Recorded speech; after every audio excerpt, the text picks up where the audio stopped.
नमस्कार दोस्तों। आज मैं आपको एक लाइव केस दिखाने वाला हूँ यूट्राइन आर्टरी एम्बोलाइजेशन का। बेसिकली हमारे पेशेंट एक यंग फीमेल है अराउंड 41 ईयर्स की, जिनको यूट्रस में एक बहुत बड़ा सा फाइब्रॉइड है और कुछ छोटे छोटे फाइब्रॉइड्स हैं। रफली अप्रोक्सीमेटली साइज 7 सेंटीमीटर का है। आप इस इमेज में देख सकते हैं कि कितना बड़ा फाइब्रॉइड है, जो बेसिकली इनकी एंडोमेट्रियल कैविटी को डिस्प्लेस किया हुआ है, जिसकी वजह से इनको मेनिनोरेजिया मींस एक्सेसिव ब्लीडिंग और पेन की प्रॉब्लम है। इसके लिए हम एक minimally invasive technique uterine artery embolisation को परफॉर्म करेंगे और आप देखेंगे कि कैसे बिना सर्जरी के हम कितनी आसानी से यूट्राइन आर्टरी की दोनों साइड की खून की नसों को बंद करके धीरे धीरे करके इस यूट्रस के फाइब्रॉइड को श्रिंक कर देंगे और पेशेंट को 3 महीने के अंदर उनके सिम्टम्स में सिग्निफिकेंट इंप्रूवमेंट मिलेगा और definitely I am very sure कि पेशेंट को किसी और सर्जरी की जरूरत नहीं पड़ेगी। चलिए शुरू करते हैं। प्रोसीजर हम थाई की खून की नस से करने जा रहे हैं। हमने थाई में की खून की नस में रास्ता बनाया है, जिसके थ्रू हमारा एक कैथेटर जाएगा, जिसके थ्रू हम एंजियोग्राफी करके यूट्रस के फाइब्रॉइड की खून की नसों को आइडेंटिफाई करेंगे और उसके थ्रू हम एम्बोलाइजेशन करेंगे। अब हम इस यूट्रस की फाइब्रॉइड जो इसको सप्लाई कर रहा है उसकी नस में एंटर करेंगे। इसके लिए हम एक माइक्रो कैथेटर का यूज़ करेंगे। तो ये देखिए, ये लेफ्ट साइड की एंजियोग्राफी है। आपको फाइब्रॉइड क्लियर कट दिखाई दे रहा होगा, कितना बड़ा फाइब्रॉइड है, अप्रोक्सीमेटली 7 सेंटीमीटर का, जिसका प्रीडोमिनेंट पार्ट लेफ्ट साइड की नस से सप्लाई हो रहा है। अब हम इसके और डीपली जाएंगे ताकि हम सिर्फ फाइब्रॉइड को एम्बोलाइज करें और नॉर्मल यूट्राइन वॉल को हम प्रिजर्व कर सकें, जिसको हम एम्बोस्फीयर कहते हैं।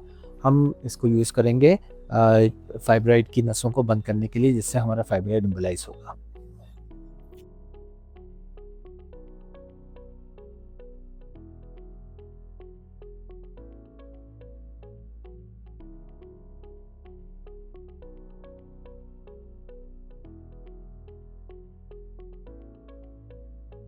अब ये पार्टिकल्स हमारे रेडी हैं और इसको अब अपने माइक्रो कैथेटर से इंजेक्ट करेंगे और आप ये देख सकते हैं स्क्रीन पे कि किस तरीके से पार्टिकल्स पूरे हमारे फाइब्रॉइड की सप्लाई में जा रहे हैं और धीरे धीरे करके ये इसकी फाइब्रॉइड की सप्लाई को बंद करेंगे।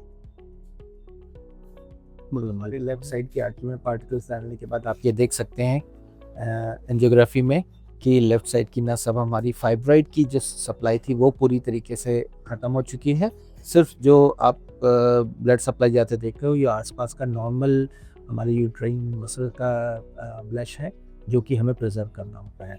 लेफ्ट साइड हमारा कंप्लीट हो गया है। अब हम राइट साइड की यूट्रस की नस को आइडेंटिफाई करेंगे और उसको एम्बोलाइजेशन। हमने अब राइट साइड की यूट्रस की आर्टरी, यूट्राइन आर्टरी को कैलकुलेट कर लिया है, हम उसके अंदर पहुंच चुके हैं। अब उसकी एंजियोग्राफी करके हम देखते हैं। आप देख सकते हैं कि यूट्राइन फाइब्रॉइड हमारे दोनों तरफ की खून की नसों, दोनों साइड की आर्टरी से ब्लड सप्लाई लेते हैं एंड सिग्निफिकेंट सप्लाई हमको पूरे फाइब्रॉइड की राइट साइड की खून की नस से मिल रही। अब हम इसको डीएम्बोलाइज यूट्रस की नस में पार्टिकल्स इंजेक्ट कर रहे हैं।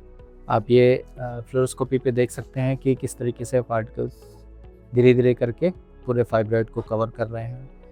धीरे धीरे करके हमारा फ्लो स्लो हो जाएगा जैसे जैसे इसकी नसें बंद होती जाएंगी और हमको कंप्लीट यहाँ पे स्टैसिस मतलब ब्लड फ्लो नहीं जाता दिखेगा। अब हमने जो पार्टिकल्स थे वो राइट साइड की आर्टरी में भी डाल दिए हैं, उसको कम्प्लीटली ब्लॉक कर दिया है। अब देखिए हम इसकी एंजियोग्राफी करके देखेंगे।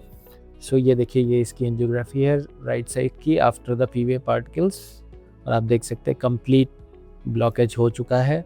अब फाइब्रॉइड का जो भी सप्लाई हमको पहले दिख रही थी, अब वो बिल्कुल भी नहीं दिख रही है। हमारा इस तरीके से कंप्लीट प्रोसीजर हो गया। I think it took 20 minutes to complete the procedure. 20 minute में हमारा प्रोसीजर हो गया। पेशेंट हमारे एकदम कंफर्टेबल है, आराम से लेटे हुए हैं।